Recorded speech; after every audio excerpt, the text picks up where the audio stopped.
ఆదికాండము 32వ అధ్యాయము. యాకోబు తన త్రోవను వెళ్ళుచుండగా దేవదూతలు అతనిని ఎదుర్కొనిరి. యాకోబు వారిని చూచి, ఇది దేవుని సేన అని చెప్పి ఆ చోటికి మహనయీము అను పేరు పెట్టెను.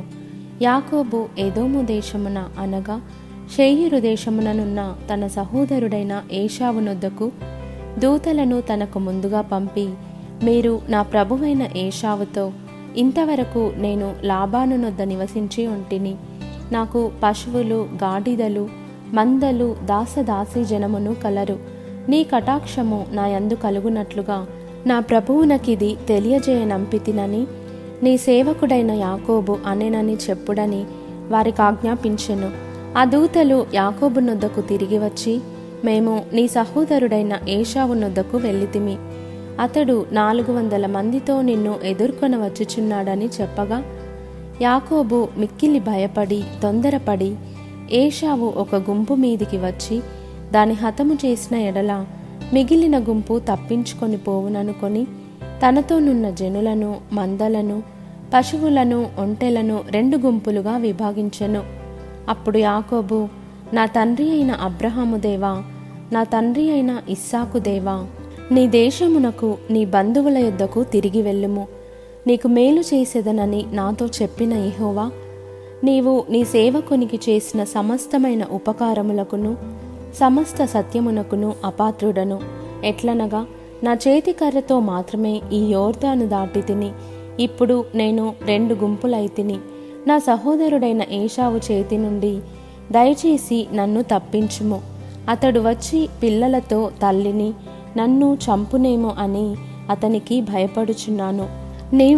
నేను నీకు తోడై నిశ్చయముగా మేలు చేయుచు విస్తారమగుట వలన లెక్కింపలేని సముద్రపు ఇసుక వలె నీ సంతానము విస్తరింపజేయుదునని సెలవిచ్చితివే అనెను. అతడు అక్కడ ఆ రాత్రి గడిపి తాను సంపాదించిన దానిలో తన అన్నయ్య అయిన ఏశావు కొరకు ఒక కానుకను అనగా 200 మేకలను, 20 మేకపోతులను, 200 గొర్రెలను, 20 పొట్టేళ్లను, 30 పాడి ఒంటెలను, వాటి పిల్లలను, 40 ఆవులను, 10 ఆబోతులను, 20 ఆడుగాడిదలను, 10 గాడిద పిల్లలను తీసుకొని మందను వేరువేరుగా తన దాసుల చేతికి అప్పగించి, మీరు మందకు నడుమ ఎడముంచి నాకంటే ముందుగా సాగిపోండని తన దాసులతో చెప్పెను. మరియు వారిలో మొదటి వానితో, నా సహోదరుడైన ఏశావు నిన్ను ఎదుర్కొని, నీవెవరి వాడవు, ఎక్కడికి వెళ్ళుచున్నావు, నీ ముందరనున్నవి ఎవరివని నిన్ను అడిగిన ఎడల, నీవు, ఇవి నీ సేవకుడైన యాకోబువి, ఇది నా ప్రభువైన ఏశావు కొరకు పంపబడిన కానుక, అదిగో అతడు మా వెనుక వచ్చుచున్నాడని చెప్పుమని ఆజ్ఞాపించెను. అట్లతడు నేను ముందుగా పంపుచున్న కానుక వలన అతని సమాధానపరిచిన తరువాత నేను అతని ముఖము చూచేదను. అప్పుడతడు ఒకవేళ నన్ను కటాక్షించుననుకొని, మీరు ఏశావును చూచినప్పుడు ఆ చొప్పున అతనితో చెప్పవలెననియు, మీరు, ఇదిగో నీ సేవకుడైన యాకోబు మా వెనుక వచ్చుచున్నాడని చెప్పవలెననియు 2వ వానికిని 3వ వానికిని మందల వెంబడి వెళ్ళిన వారికందరికిని ఆజ్ఞాపించెను.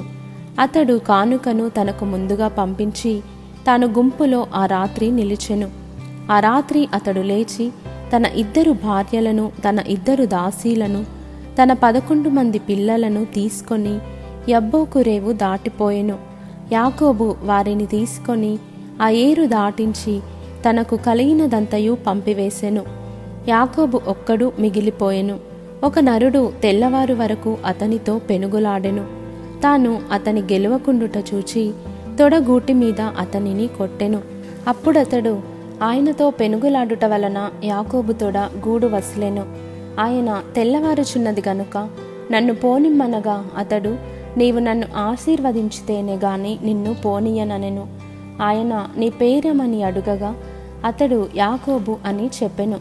అప్పుడు ఆయన, నీవు దేవునితోనూ మనుష్యులతోనూ పోరాడి గెలిచితివి గనుక ఇక మీదట నీ పేరు ఇశ్రాయేలే గాని యాకోబు అనబడదని చెప్పెను. అప్పుడు యాకోబు, నీ పేరు దయచేసి తెలుపుమనెను. అందుకాయన, నీవు ఎందు నిమిత్తము నా పేరు అడిగితివని చెప్పి అక్కడ అతనిని ఆశీర్వదించెను. యాకోబు, నేను ముఖాముఖిగా దేవుని చూచి తిని అయినను నా ప్రాణము దక్కినదని ఆ స్థలమునకు పెనూయేలు అను పేరు పెట్టెను. అతడు పెనూయేలు నుండి సాగిపోయినప్పుడు సూర్యోదయం ఆయెను. అప్పుడతడు తొడకుంటుచు నడిచెను. అందుచేత ఆయన యాకోబు తొడగూటి మీది తుంటి నరము కొట్టినందున నేటి వరకు ఇశ్రాయేలీయులు తొడగూటి మీదనున్న తుంటి నరము తినరు.